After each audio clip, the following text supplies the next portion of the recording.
Time now for Media Watch here on France 24, for which I'm joined by James Creedon. Good evening to you, Chris. James. I guess you're starting off, not surprisingly, with today's hostage crisis in Algeria. No doubt plenty of action on the internet over that. That's right. So just a quick look at some reaction on the Algerian web. You have Liberté Algérie. One of their editorials this afternoon was on... did this war effort basically come too late in northern Mali? Everybody's, of course, been making that connection between what's happened in Algeria and the French intervention in northern Mali, an area with almost borderless, really, when it comes down to the facts. And Liberté saying really that since 2003, Islamists have been getting stronger in the region, and perhaps this action could have come sooner. Now, a lot on the social media as well, reflecting Algerian reaction to this in the press. One person very critical of Les Chaînes Algériennes, the TV channels, saying that all they're seeing is music, reports on the countryside, and more music. And here, if you look at the Algérie Presse Service, a website that isn't actually very accessible today, it's the Algerian state press service, and actually their top story is about a tunnel, nothing to do with it. So I think there's an element of press news agencies and TV channels with their head in the sand a little bit about this one. A journalist who works actually for France 24, Tahar Hani, on the internet side of things, he's over 4,000 followers, really knows Algeria well. His account worth following if for those who speak French. And here he is quoting the Algerian Minister of Communications saying, "You're dreaming if you think Algeria will cede to terrorism." So it seems they had a pretty harsh approach, and I think this tweet sums that up. By Carol Potter. The resolving of this hostage crisis in Algeria makes me think of a Russian style, which is to sacrifice the hostages from her point of view.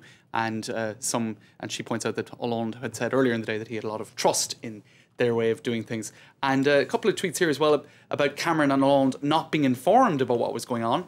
That a lot of tweets picking up on that piece of information from the Guardian live blog, and Cameron indeed cancelling that speech with one person saying he'd already bought popcorn. So perhaps an unexpected consequence of all of this sad news.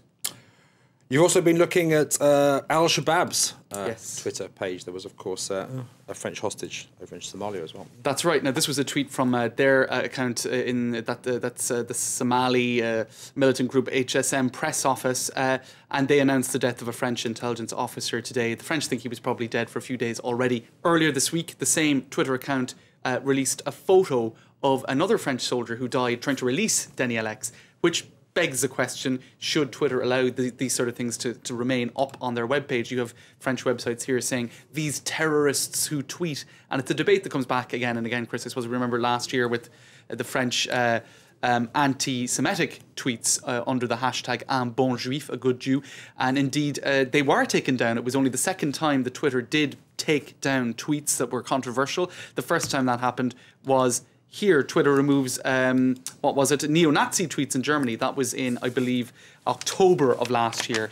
And this was after Twitter did give itself the right to take down certain tweets in January of last year. So it is a question that comes back again and again. Should tweets of this nature, featuring photographs of dead soldiers, calling for jihad, and announcing the death of soldiers, should that sort of a Twitter account be left up? It's a debate that comes back between freedom of speech and, of course, I suppose, supporting terrorism. Twitter says, look, you don't shoot the messenger. If it's a case of the Postal Service having a letter with contents that are terrorist in their nature or promoting terrorism, you don't criticise the Postal Service. I suppose that would be their line of argument. I suppose the difference is a tweet is a little bit more public than a letter concealed within an envelope. So I'm sure it's not the last we'll have heard of that debate.